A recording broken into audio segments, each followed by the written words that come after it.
Bonjour à tous, bonjour à toutes, bienvenue dans Face à Michel Onfray sur CNews et sur Europe 1. Bonjour Michel. Bonjour Laurence. Vous avez choisi un certain nombre de thèmes dans l'actualité cette semaine. Le premier, c'est faut-il réformer l'audiovisuel public français ? 77% de nos compatriotes se disent attachés à ce service public, mais souhaitent qu'il soit réformé selon un sondage. C'est ça pour CNews, le Europe 1 et les JDD publiés cette semaine dans le JD News.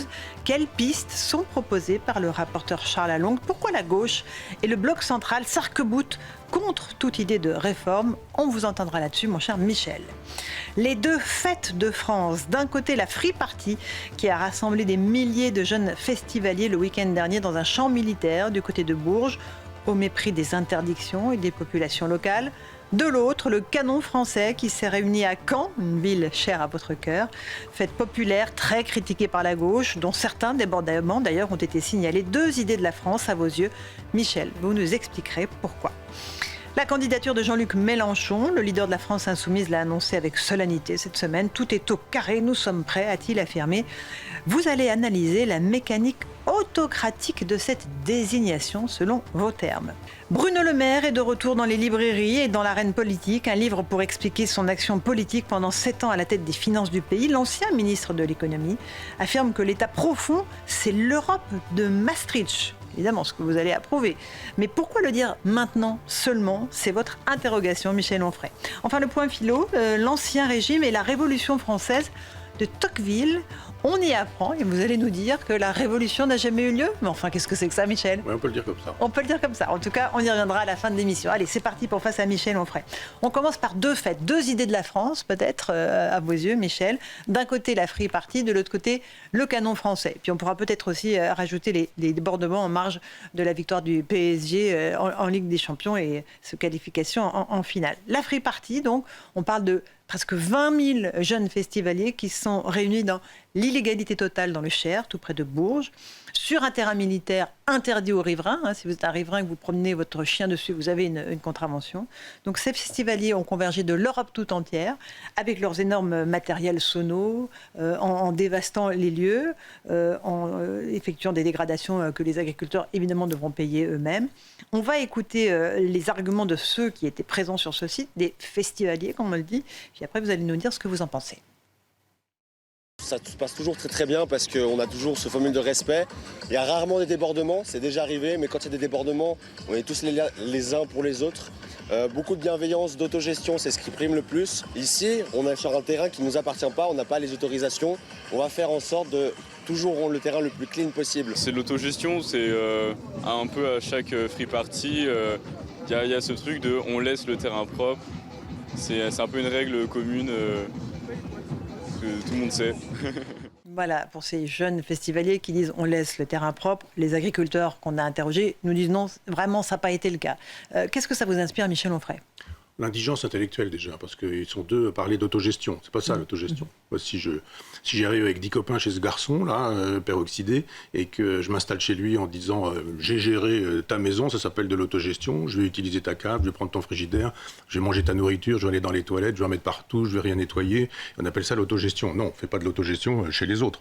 On fait de l'autogestion chez soi. Donc quand on est sur un terrain qui ne nous appartient pas, alors qu'il y a une interdiction, etc., ça s'appelle pas de l'autogestion. L'autogestion, c'est un beau mot. C'est une belle chose et c'est sûrement pas ce qu'ils ont fait. C'est très exactement l'inverse. Mais c'est ça qu'analyse aussi Orwell, aussi bien dans 1984 que dans La ferme des animaux. Cette façon qu'ont les gens de faire la guerre, de dire qu'ils font la paix, d'interdire des antennes en disant qu'ils sont pour la liberté d'expression, de faire des pétitions pour interdire qu'on existe en disant que c'est pour élargir des libertés, et de faire savoir que quand il s'agit de misogynie, de phallocratie, pourvu que ce soit porté par une idéologie, dont non pas la décence, mais la loi nous interdit de la nommer, eh bien on appelle ça la liberté, on appelle ça la République, on appelle ça la démocratie. Ça s'appelle une révolution sémantique. Non, ça ne s'appelle pas de l'autogestion, ça s'appelle de la dictature. On impose aux gens ces matières fécales. J'ai vu des paysans qui nous disent qu'ils viennent faire leurs besoins partout dans le village, quoi. C'est un peu animal si on a le droit de faire savoir que des gens qui défèquent un peu partout comme ça sont des gens qui marquent leur territoire comme à l'ancienne. Je sais pas, on n'a plus le droit de prononcer un certain nombre de choses pour expliquer comment les hommes primitifs se comportaient, mais je trouve qu'il n'y a pas d'autogestion dans cette aventure, il y a juste des gens hors la loi, en tout. D'abord, ils se nomment avec le vocabulaire de l'occupant. Ça s'appelle des free parties. Les autres s'appellent le canon français. C'est pas exactement free la party, c'est-à-dire que partie gratuite. Enfin, voilà, oui, c'est ça, disons-le en français. Et puis voilà. Mais en même temps, vous avez des drapeaux palestinistes, il faut regarder les images. Et il y a beaucoup de militants politiques qui étaient présents. Pratiquement que ça, de toute façon. Anti-policiers. Mais voilà, donc la police tue, le retour des punks, les sigles de cette anarchie qui est une anarchie négative, pour le coup, l'anarchie de la destruction. Donc non, on n'est pas du tout dans un processus autogestionnaire, c'est très exactement le contraire, l'autogestion. C'est l'intelligence collective avec le souci du bien public et de l'intérêt général. C'est ça, l'autogestion. C'est pas, on s'installe sur un terrain, on sait que c'est interdit, on arrive et puis on fait notre loi. Et notre loi, c'est de la drogue, de l'alcool, des comportements assez erratiques physiquement. Quand vous regardez des images, c'est assez impressionnant. On se dit, quelle belle jeunesse. C'est une façon de se comporter qui est illégale et qui est tolérée par le ministre de l'Intérieur. Il a beau nous dire... Non, alors il ne la tolère pas, il a fait tout fait pour l'empêcher, a-t-il dit sur nos antennes jeudi matin. On a le droit de ne pas être d'accord. Oui. Si vous avez 10 personnes qui ont l'intention de... Comparaison n'est pas raison, mais qui ont l'intention de faire des actes terroristes en France, j'ose espérer que nous avons des services de renseignement qui savent qu'ils sont en train de se réunir et que ça n'ait pas lieu, etc. etc. C'est normal. Ça sert à ça la police, ça sert à ça le renseignement. Vous n'allez pas me faire croire qu'à l'heure des réseaux sociaux, quand des informations circulent de manière européenne, nos services de renseignement ne sont pas capables de savoir qu'une rave party va s'installer ici, là, à telle heure, dans tel endroit. On nous dit, mais on est surpris.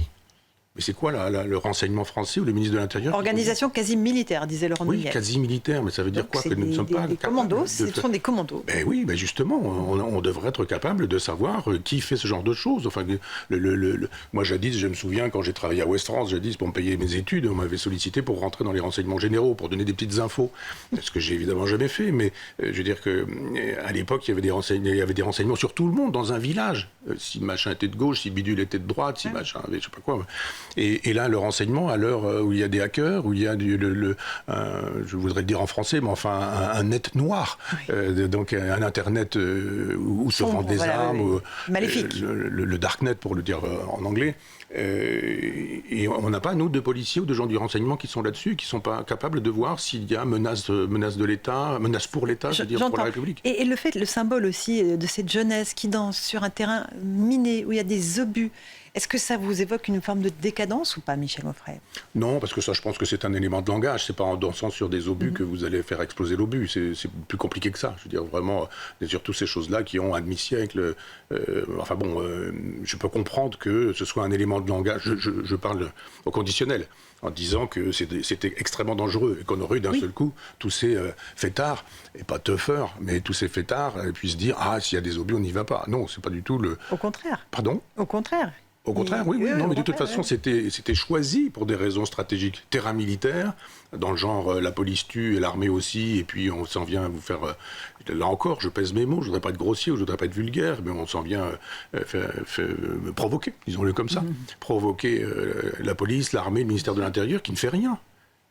Quoi qu'on dise. Après, il y a des saisies, il est allé sur place, et puis il a dit j'espère qu'il y a des toilettes sèches et que j'espère qu'on a des infirmiers, des infirmières, j'espère qu'on a la possibilité... Une fois qu'ils sont installés, on peut plus intervenir. Ah oui, mais c'est ça. Une fois que 20 000 personnes sont sur place, c'est cela. Moi, je ne suis pas un théoricien de l'action militaire ou de l'action policière, mais ceci dit, j'ose espérer qu'en la première semaine de la première année des écoles de police, on apprend qu'il vaut mieux prévenir que guérir.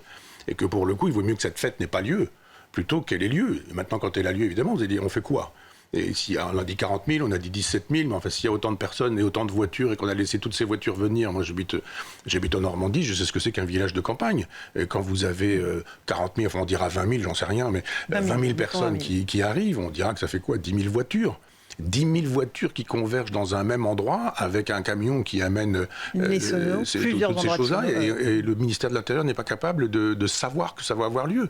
C'est un échec pour le ministère de l'Intérieur. Ou c'est une volonté délibérée de laisser faire. Je ne crois pas. Je dis où et je mets un point d'interrogation.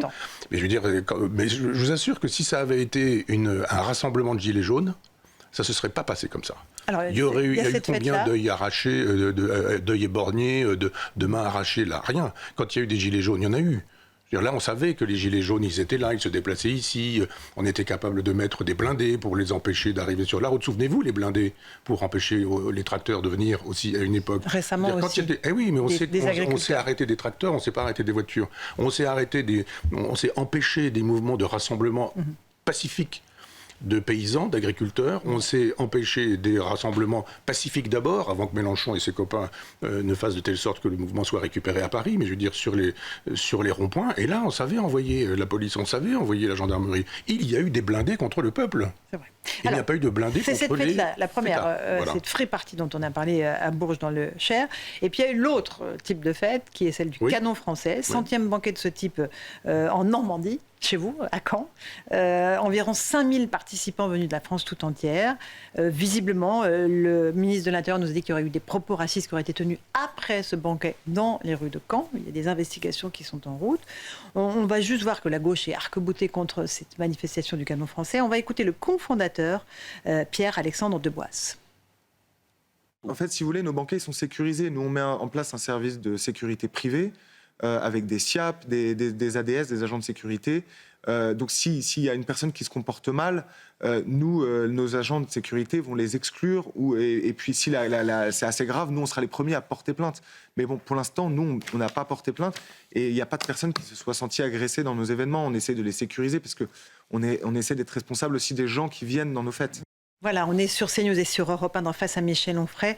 Michel, on vient d'entendre le cofondateur du canon français qui explique qu'ils prennent des mesures de sécurité maximum.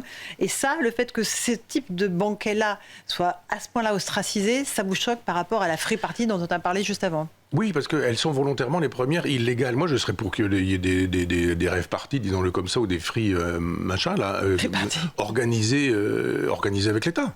Ils ont une musique, elle est bruyante, ils ont envie d'être nombreux, ils ont envie de se retrouver. Dans la nature ? Oui. Eh bien, trouvons des endroits dans la nature qui ne sont pas gênants pour les paysans, pour les agriculteurs ou pour les riverains. Ça existe, il y a un public pour ça, il y a cette musique et des gens aiment ça.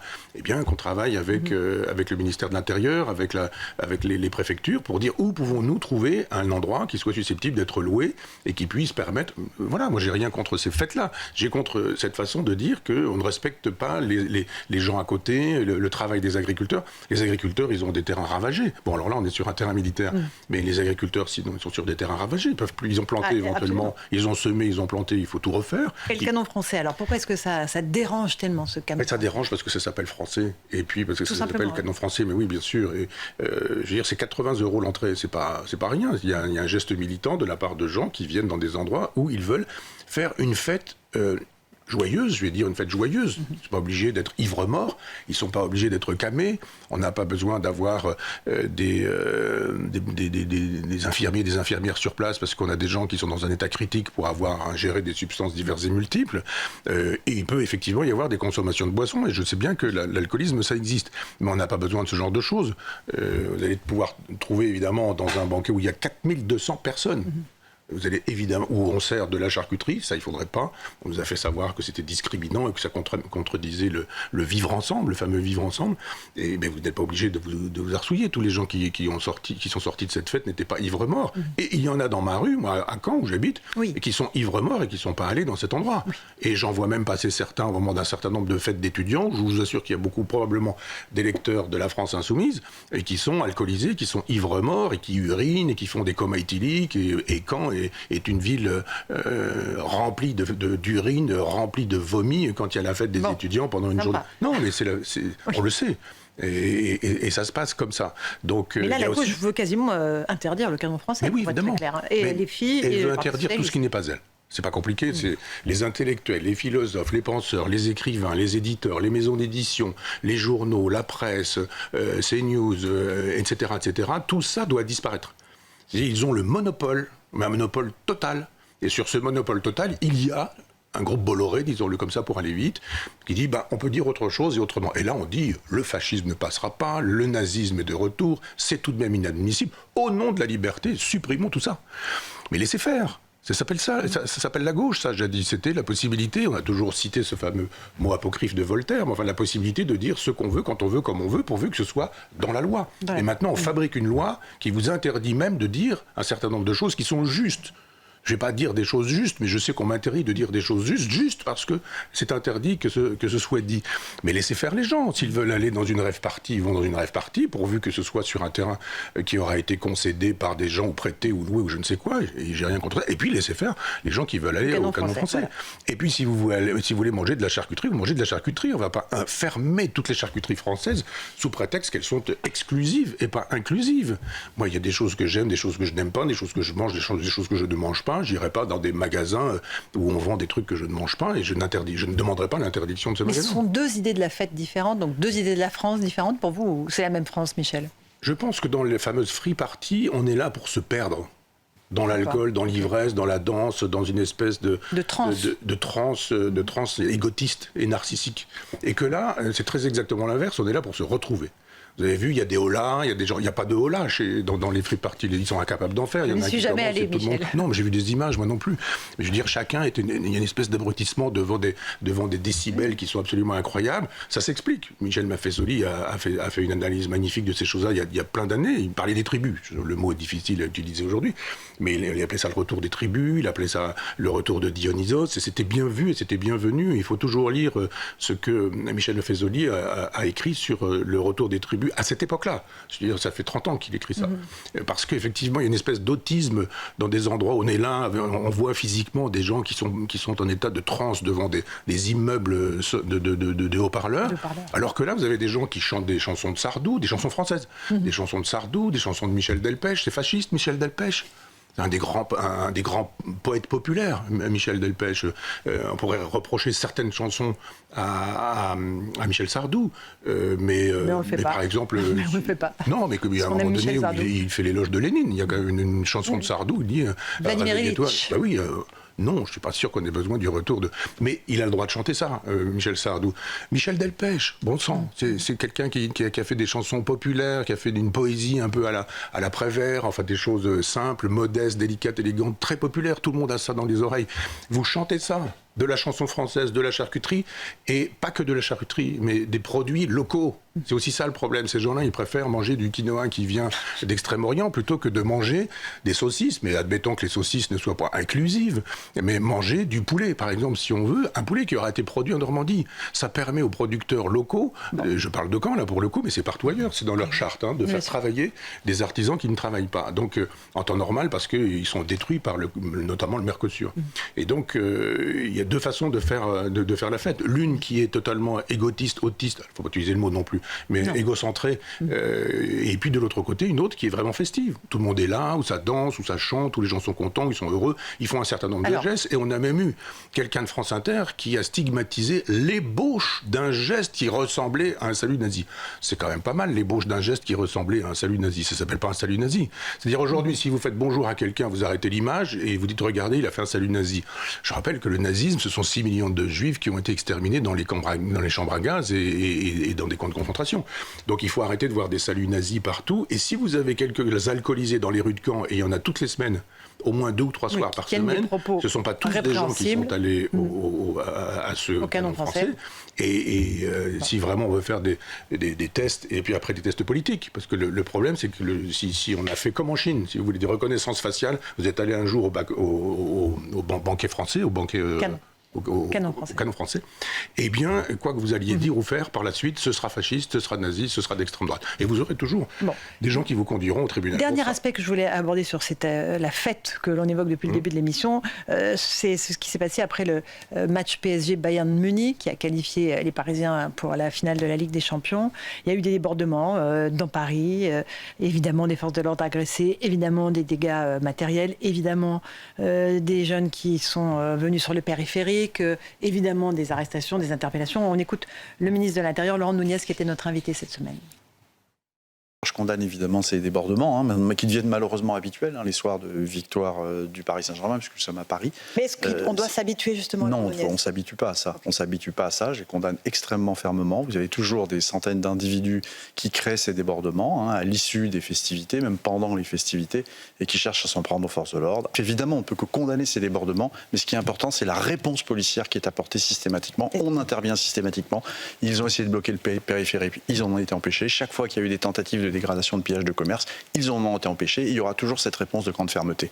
Voilà pour le ministre de l'Intérieur, hommage aux policiers qui sont en première ligne sur ces événements qui devraient être des fêtes, mais qui ne le sont pas, qui sont pourris à chaque fois par les mêmes individus. Bien sûr que si, ce sont des fêtes. Ça continue. C'est-à-dire pour ces gens-là, c'est de la fête. C'est ça, de tout casser, c'est la fête. Ben oui, bon, moi, je ne suis pas là pour commenter le commentaire du ministre de l'Intérieur. On est là pour essayer de mettre un peu de pensée dans les événements.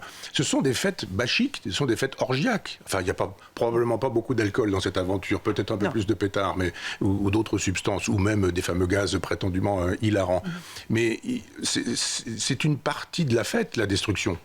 Et il y a des gens qui trouvent leur bonheur à casser ou à détruire, ou à inviter à ce qu'on mette le feu à l'essence d'une voiture qui a été retournée. Donc de mettre le feu à des poubelles, de casser des abribus, ou etc. De s'en prendre aux policiers. De la destruction. Pardon ? De s'en prendre aux policiers. Oui, parce que ça fait partie de la fête. Il y avait jadis ce qu'on appelait la fête de l'âne, mais c'était une fois par an. Et elle était tolérée par l'Église. C'est-à-dire que dans l'Église, on faisait rentrer un évêque, ou enfin quelqu'un qui était habillé avec les vêtements sacerdotaux, et il était assis tourné sur l'âne, et on faisait rentrer l'âne dans l'église, avec l'accord de l'église, parce qu'on estimait que la fête, c'était ça. C'était la possibilité de tout casser, de tout détruire, mais une fois par an. Et le lendemain, ça recommençait comme avant. C'est-à-dire, le rôle de la fête, c'était ça. La fête, c'est la possibilité d'ouvrir de permettre à la cocotte minute d'avoir une éviction de la vapeur qui aurait menacé sinon explosion. Donc la société, c'est effectivement une contrainte pour tout le monde, et la fête, c'est l'occasion de détendre un peu l'atmosphère avant de reprendre attention. Sauf que là, c'est cette fête-là tout le temps. C'est la destruction toujours. Et là, on a une inversion des valeurs telle que c'est pas une fois dans l'année la fête de l'âne, c'est toute l'année la fête de l'âne, sauf peut-être éventuellement une fois dans l'année où il se passe rien, mais il faudra encore chercher cette date-là et savoir à quoi elle correspondrait. Donc on s'habitue en fait au fait que fêter un événement sportif, ça se termine mal, sauf quand il s'agit des Jeux Olympiques, là, Paris est tellement cadenassé qu'il n'y a rien qui bouge. Vous avez effectivement fait la réponse, parce que si ça s'est bien passé, c'est juste parce qu'il y avait une décision du fait que ça se passe bien.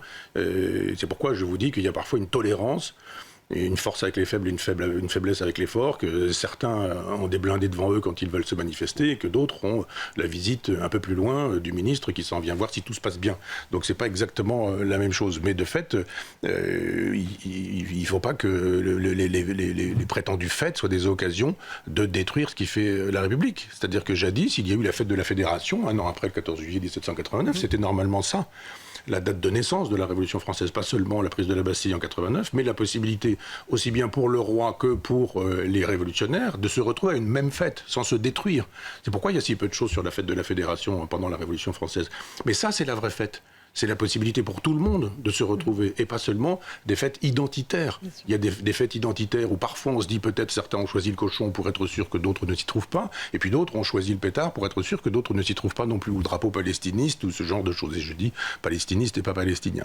Et donc il faut penser ce genre de fêtes et voir si vraiment on n'a pas autre chose à proposer que des fêtes qui détruisent, que des fêtes qui ravagent, que des fêtes qui coûtent cher d'ailleurs aux contribuables, parce que toutes les destructions sont payées par le contribuable. Le contribuable, le sens de la fête. C'était notre première partie, Michel. On fait une pause, on se retrouve sur CNews et Europe 1. On va parler de l'audiovisuel public. 77% des Français souhaitent qu'on le réforme. On en débat dans un instant. À tout de suite. On se retrouve d'en face à Michel Onfray sur CNews et sur Europe 1. Michel, on parle de l'audiovisuel public français. Le rapport de Charles Aloncle a été rendu public cette semaine. Il y a beaucoup de préconisations, 70 exactement, pour réformer cet audiovisuel public. On a aussi ce chiffre, 77% des Français veulent une réforme de l'audiovisuel public. C'est la une du JD News cette semaine. On va juste faire le point sur ce que propose ce rapport avec Corentin Alonso et on vous écoute ensuite. Pour faire des économies, le député Charles Aloncle propose de réduire le nombre de chaînes de l'audiovisuel public. Il recommande de fusionner France 2 avec France 5, France Info avec France 24, ou encore les moyens des France 3 régions avec ceux d'ici, anciennement France Bleu.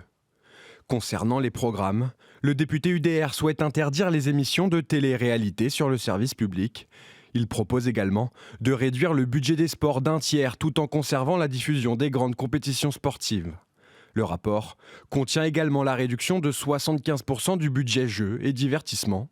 Enfin, le rapporteur recommande le plafonnement à 3 millions d'euros maximum du budget pour la couverture du Festival de Cannes.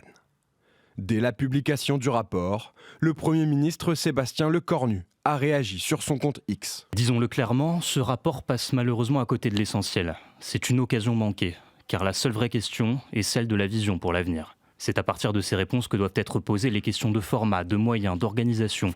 Le fond doit toujours précéder les structures et non l'inverse. De son côté, l'actuelle présidente de France Télévisions, Delphine Ernotte, a dénoncé un rapport ayant une vision élitiste et éloignée des publics les plus populaires. Voilà, donc pour l'état des lieux, Michel, il y a des recommandations, on verra ce que ça donne, si elles seront ou pas prises en compte.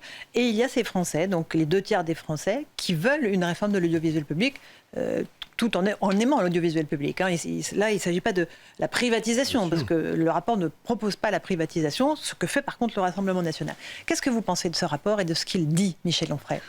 Moi, je ne l'ai pas lu, d'une part, parce que c'est quand même épais et c'est quand même assez indigeste. Et je préfère penser le projet plutôt que de... Pas ce projet-là, mais je dirais le projet en général de l'audiovisuel public. Il faut évidemment faire des dépenses. Les gabegies sont terribles. J'ai eu l'occasion de dire... Donc des économies, il faut faire des économies. Oui. il faut rogner les dépenses et faire des économies. Quand on est obligé de dire qu'il faut plafonner à 3 millions d'euros, mais quand les Français s'aperçoivent que ça coûte 3 millions d'euros d'aller au Festival de Cannes. Pour aller au Festival de Cannes. Pour faire quoi ? Pour vraiment. Enfin voilà. Et je suis bien d'accord avec l'idée qu'il faudrait effectivement faire des économies. Maintenant, moi je suis pour un audiovisuel public fort, mais vrai. C'est-à-dire pas la possibilité d'être un peu partout, c'est-à-dire d'être nulle part. De fait, il y a des chaînes qui ne sont jamais regardées, jamais vues, et il y a des mutualisations qui sont nécessaires. On peut très bien faire sur une seule chaîne des choses qui sont faites sur telle ou telle chaîne sous prétexte qu'elles seraient thématiques. Moi, je ne connais pas toutes ces autres chaînes, j'ai autre chose à faire que de regarder toutes ces télévisions. Donc un service public, c'est quoi ? C'est tout bêtement un service au service du public. Quand on a une directrice qui nous dit qu'elle ne veut pas qu'on y montre la France telle qu'elle est, telle qu'elle voudrait. Présidente de France Télé. Je ne veux pas rentrer dans le détail. L'important, c'est l'idée qui a été formulée dans cette phrase, de dire qu'il fallait faire une télévision dans l'idée qu'on se fait de la France, mais pas dans la France. Ça s'appelle une télévision idéologique. C'est-à-dire, qu'est-ce qui justifie que des gens qui sont éventuellement minoritaires d'un point de vue politique puissent dire notre minorité devient une majorité avec l'argent du service public ? Ça, c'est problématique. Si vraiment on voulait être simple, c'est pas très compliqué. Là, pour le coup, on se dit quelles sont les émissions qui sont détenues par un ou une journaliste de la France Insoumise ? Personne. Par le Rassemblement national, personne. Donc, au moins, c'était clair quand il y avait Daniel Mermet, on savait qui il était, et puis voilà, il s'est fait mettre à la porte aussi, jadis. Donc, après, on a des gens neutres. Il y a eu des gens neutres comme Bernard Pivot, ça existait, des gens qui disaient je suis là pour le livre, je suis au service du livre. Et on ne savait pas si Bernard Pivot il était de droite, il était de gauche, pour qui il avait voté, s'il préférait Giscard à Mitterrand ou vice-versa. S'il invitait l'un, Mitterrand, qui venait nous parler de Chardonne, il invitait l'autre, Giscard, qui venait lui parler de Maupassant, et puis on ne savait pas. Ça, c'était très bien. Et c'est tout à fait dans cette direction-là. Et donc il y a eu une dérive pour vous ? Pardon ? Il y a eu une dérive au fil des années. C'est politiquement très, très clair, on voit ce que c'est-à-dire la France telle qu'on aimerait qu'elle soit, dites-nous ce que vous voudriez qu'elle soit, dites-nous pour qui vous avez voté, et qu'on sache un peu à quel service se trouve ce service public. C'est pas au service du public, c'est au service d'une partie d'une public avec des journalistes qui sont la plupart du temps de la même couleur politique. Maastrichtienne, s'il faut aller vite, parce que je dirais pas qu'il y a que des gens de gauche. Il peut y avoir des gens de droite pourvu que ce soit des gens qui votent pour des gens qui votent aussi à gauche. Je veux dire, les amis de M. Xavier Bertrand, les amis de M. Édouard Philippe ou les amis de tous ces gens qui finissent par dire que quand le fascisme est là, il faut voter même pour des communistes. Donc ce sont tous ces gens-là qui se partagent le gâteau. Si c'est un gâteau privé, c'est leur affaire. Après tout, ils se cotisent et puis ils achètent une chaîne qui devient une chaîne de médias, l'équivalent de Mediapart. Mediapart, je trouve ça très bien. C'est une chaîne, c'est un média militant. Si c'est ce média qu'on veut, fonds privé, on y va. Voilà. Fonds privé. Et bien voilà.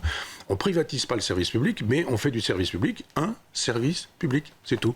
Et pas un service privé au service d'intérêts privés et qui se moque, en plus de ça, du peuple. Quand cette dame s'en vient nous expliquer qu'il y aura des propositions élitistes, mais je rêve ou quoi ? S'il y a de l'élitisme, c'est bien plutôt dans le service public. Quant à, par exemple, supprimer les jeux, je trouve ça tout à fait normal. Le service public n'a pas à entretenir des jeux que je trouve toujours un peu stupides.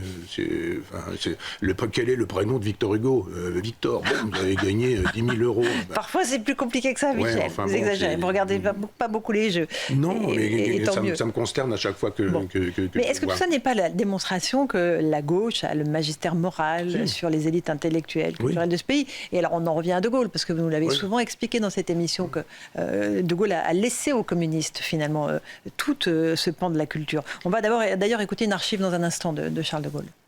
Il faut ajouter à toute la gauche, c'est-à-dire que c'est aussi bien la SFIO, ils ont été nombreux à collaborer, que les radicaux de gauche, ils ont été nombreux à collaborer. Je rappelle que Rebatté, collaborationniste notoire, a écrit dans des journaux communistes, dans Clarté par exemple, avant-guerre, et qu'il en va de même avec Brasillac, qui a même écrit des comptes rendus dans l'Humanité avant-guerre. Donc il faut arrêter cette idée qu'il y aurait une droite qui aurait été systématiquement collaborationniste. Je rappelle que les gens qui viennent rejoindre le général de Gaulle en juin 40, il y a parfois des gens de l'Action française et des monarchistes, pendant que les autres entrent dans un pacte germano-soviétique. Donc le général de Gaulle, il veut absolument gouverner avec tout le monde, sauf avec les collabos.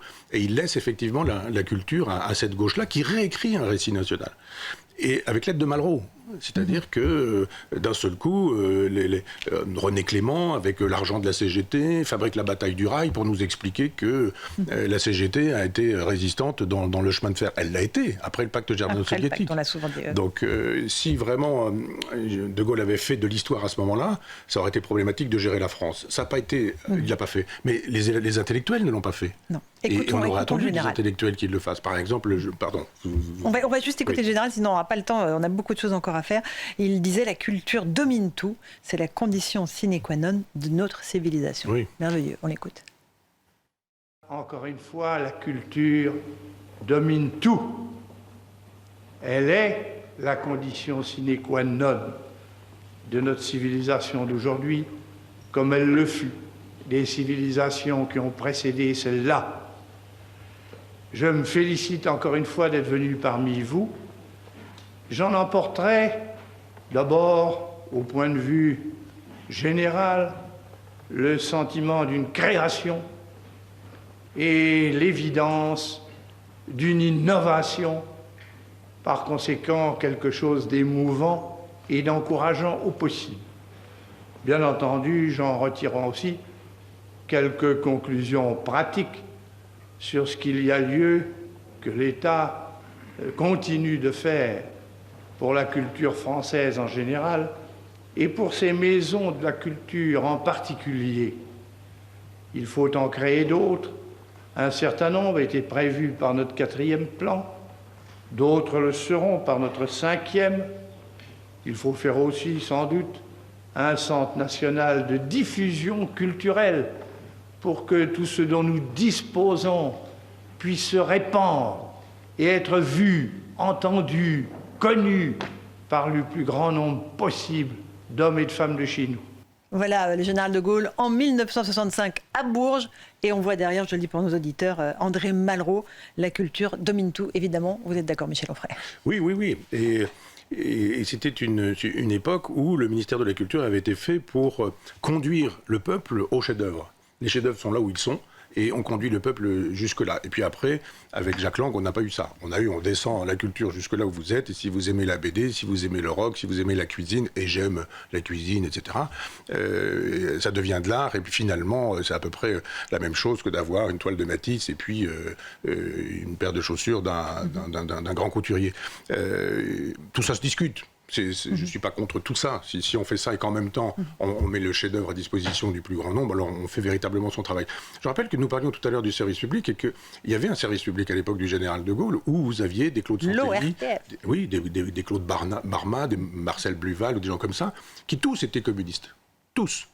C'est-à-dire que c'est le communisme de l'époque, c'est-à-dire on prend ses ordres à Moscou, etc. Et tous ces gens travaillent pour le service public parce qu'ils ont un projet commun.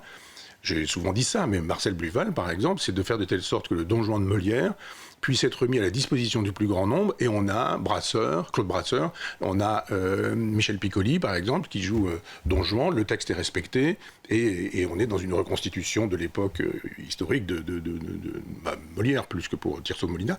Et on se dit, mais regardez, le service public, c'est tout à fait susceptible d'exister avec des gens qui ne pensent pas forcément comme vous, s'ils sont là dans le respect de l'intérêt général et du bien public. La culture, elle est ce qu'elle est. Et puis, quand je parle des classiques, là, pour le coup, la culture contemporaine, c'est autre chose. Mais on pourrait mettre à disposition du plus grand nombre les grands classiques et pas les réécrire. J'ai vu l'autre jour que quelqu'un avait réécrit Madame Bovary, ça se termine plus comme ça se termine. Pas de ça pour vous, Michel Onfray. Pas de ça pour Michel Onfray. Non, mais on crée une pièce de théâtre et puis on la signe de son nom et on ne prend pas Flaubert en otage. On est dans Face à Michel Onfray sur CNews et sur Europe 1. Il nous reste peu de temps, Michel. On doit parler de Jean-Luc Mélenchon, de Bruno Le Maire et le point philo. Jean-Luc Mélenchon, d'abord, il s'est déclaré sans surprise candidat à la télévision. On va écouter ce qu'il disait en 2022. En 2022, après la présidentielle, il disait pourtant qu'il allait se retirer quasiment. Il disait allez-y, faites mieux que moi. Écoutons l'extrait. Vous êtes en état de mener cette bataille. Et la suivante, autant qu'il y en aura. Regardez-moi. Je n'ai jamais lâché prise. Je n'ai jamais cédé. Je n'ai jamais baissé le regard.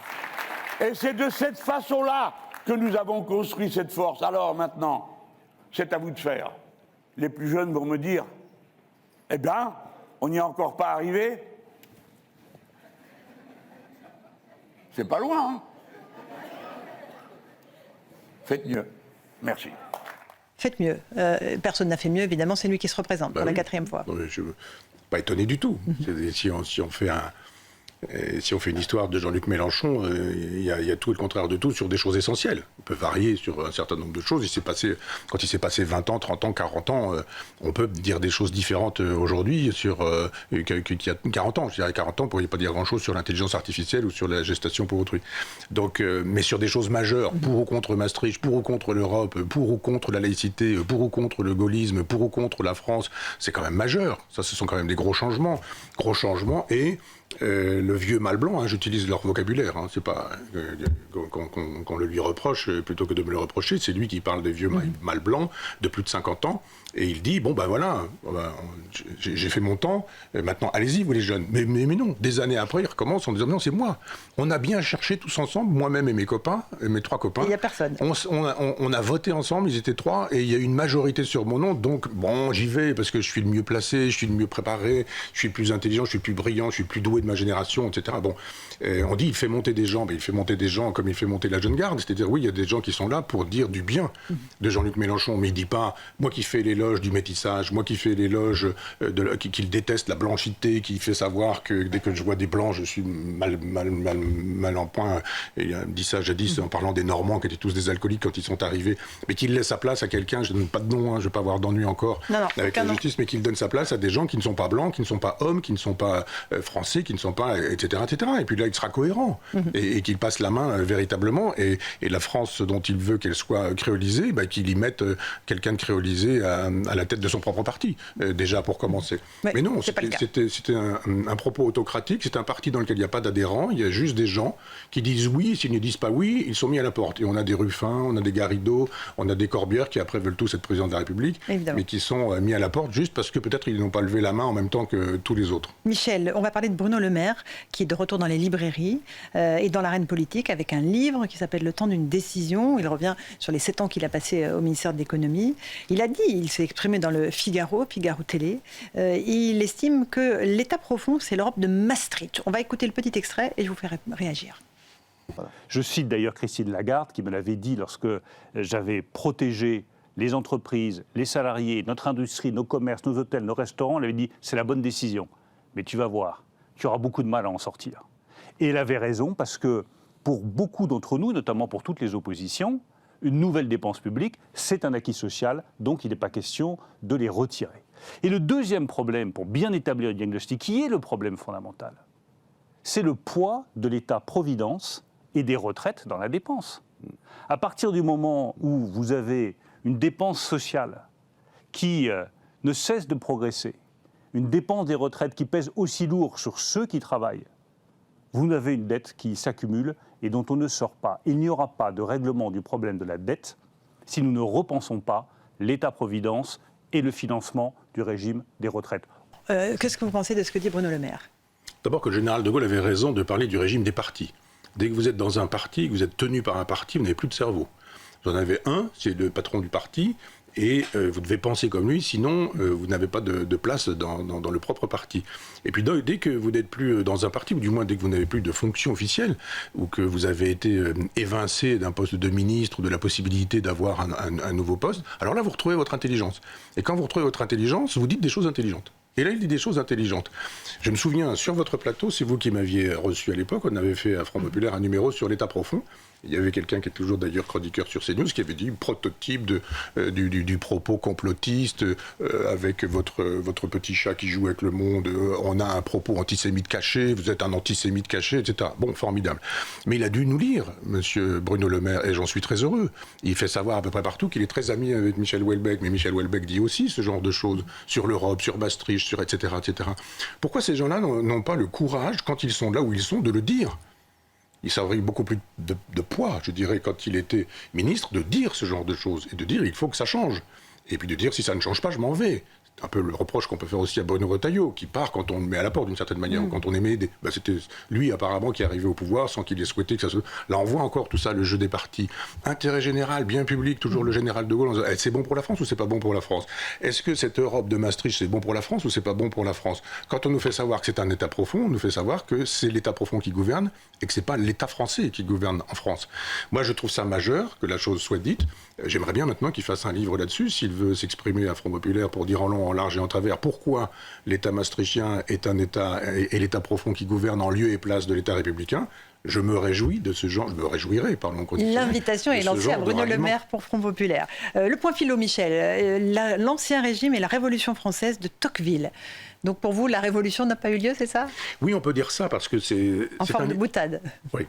Elle n'a pas eu lieu comme on pense qu'elle a eu lieu. C'est ce qu'il faut ajouter, hein, évidemment. Évidemment. C'est un peu provocateur de le dire comme ça, mais moi j'adore la Révolution française comme objet de bibliothèque, c'est-à-dire que j'ai beaucoup de livres chez moi, il y a une grosse partie philo sans doute, et puis il y a une grosse partie Nietzsche dans la partie philo, philosophie antique et Révolution française, parce que je trouve que c'est majeur pour comprendre l'époque dans laquelle nous nous trouvons. Et donc j'ai beaucoup lu soit des auteurs, les Marat, les Robespierre, les Saint-Just, etc., mais aussi sur la Révolution française. Et puis un jour, je suis tombé sur ce livre de Tocqueville, et l'Ancien Régime et la Révolution française, et je me suis dit, qu'est-ce que c'est que ce livre qui ne cite ni Mirabeau, ni Robespierre, ni pratiquement pas, quoi. Il n'y a pas une histoire de la Révolution française. Mais il pense la Révolution française. Et très peu le font. C'est-à-dire, vous avez des histoires, les Thiers, les Guizot, les Cabet, les Michelet pour les plus connus, les Guizot, oui, qui font des histoires de la Révolution française. Il s'est passé ça tel jour, à la fin, il s'est passé ça, etc. Bon, d'accord, très bien. Mais là, d'un seul coup, il dit, qu'est-ce que c'est que cet objet Révolution française? Et il nous dit, on ne connaît pas assez le XVIIIe siècle. On ne connaît pas assez la féodalité. On dit des sottises sur la féodalité. La royauté, c'est pas la même chose quand il s'agit de Philippe le Bel ou quand il s'agit de Louis XVI. C'est pas la même chose quand c'est Louis XV ou que c'est Louis XIV. Il s'est passé quoi? Il s'est passé comment? Comment est-ce que la société bouge? Et il nous dit, elle a lieu, cette Révolution française, parce que les philosophes sont... Les gens qui font de la politique, enfin les philosophes font de la politique, mais en littéraire. Et pas en économiste. Il dit, regardez, en Angleterre, ce sont parfois des chefs d'entreprise qui pensent. Ce sont des gens qui réfléchissent en disant, moi je sais ce que c'est qu'un budget, une production, un produit, le coût de revient, le prix de revient, etc., le prix de vente et autres. Il dit là, on a des politiques qui sont des littéraires, qui ont des belles idées, qui fabriquent des cités idéales, sans souci de la réalité, et qui se sont fait déborder par, non pas tant le peuple qu'une populace qui, elle, très violente, les sans-culottes ou les gens qui dans la rue arrivent en disant on décapite, on coupe la tête, ah bon, c'est pas bien, la monarchie, eh bien, un noble, ça se décapite, puis après, ça devient la terreur, ça devient cette fameuse Révolution française que nous connaissons. Il nous dit au départ, Tocqueville, que la Révolution française, elle a des bons idéaux dès le départ, mais que très vite, elle va se trouver rattrapée par cette populace. On voit bien qu'aujourd'hui, on est un peu dans cette situation-là. Et il nous dit, il y a un effondrement des intellectuels qui ne savent pas penser le réel. Il y a une fascination des révolutionnaires pour ces intellectuels qui sont des littéraires, mais qui n'ont pas souci du réel. Et il y a surtout une fascination pour une égalité fantasmée et pas pour la liberté. Il dit, regardez, ils interdisent les journaux, ils interdisent la parole, ils interdisent qu'on puisse exister. Ils décapitent des gens, ils décapitent des poètes, ils décapitent Chénier, ils décapitent des scientifiques, Lavoisier. Enfin, ils sont dans une détestation générale de l'intelligence. Et il dit, ils n'ont surtout pas touché à l'essentiel, c'est pourquoi la Révolution française n'a pas eu lieu. La Révolution française, ça aurait dû normalement supprimer la centralisation. Il dit, il y a un centralisme démocratique, c'est Paris qui fait la loi. C'est Paris qui est l'arbitre des élégances. Alors qu'il y avait des assemblées provinciales, il y avait des conseils paroissiaux, avec la possibilité pour les gens de décider de choses qui pouvaient aller contre la parole du roi. Il n'y a pas eu une monarchie absolue comme avec Louis XIV, avec Louis XVI. Il y avait une monarchie avec des parlements de province, et les parlements de province avaient la possibilité d'exercer réellement la politique. Et dit, les gens donc ça, c'est resté en place, en fait. Alors il dit on n'a pas touché à la centralisation. Non, il dit au contraire on a détruit ça et on n'a pas touché à la centralisation qui depuis Philippe le Bel fait la loi, c'est-à-dire c'est Paris qui fait la loi pour la totalité de la France et on a hérité de cette centralisation avec les Jacobins. Les Brissotins, enfin ce qu'on appelait à l'époque les Brissotins, les Girondins disaient il faut que Paris pèse 1/83e de la représentation nationale. Il y avait 83 départements. Et cette façon de dire les parlements provinciaux devraient pouvoir faire la loi. Paris ne devrait pas faire plus la loi qu'un autre département. Écoutez un petit peu les gens qui sont sur place et faites c'est d'actualité, ça. C'est d'une immense actualité. Et cette façon surtout de dire, cette révolution française aurait pu ne pas avoir lieu, parce que partout en Europe, il y a un état de décadence qui est à peu près le même, mais des réformes sont faites pour empêcher que ça ait lieu. Et on voit bien les occasions de mécontentement d'un tas de gens, notamment les impôts, notamment la dette. Je parle de l'époque. Trop d'impôts, trop de dettes, trop de charges, impossibilité d'être dans la libre entreprise. C'est pourquoi il y a à l'époque des libéraux. Les libéraux apparaissent à ce moment-là. Ça ne veut pas dire la même chose d'un libéral du 18e qu'aujourd'hui. Et quand on lit ce texte qui est très lisible, est très clair et très intelligent. On apprend des choses sur la Révolution française, mais on apprend aussi beaucoup de choses sur notre époque. Oui, et ça nous dit beaucoup de choses de ce qui se passe aujourd'hui, parce que tous les ferments sont en place. Mais tout à fait, tout y est. Vraiment. Voilà. L'Ancien Régime et la Révolution française de Tocqueville, on peut l'avoir en édition folio. Donc ça, c'est pratique à emmener. C'est un grand Normand, faisons l'éloge de la Normandie.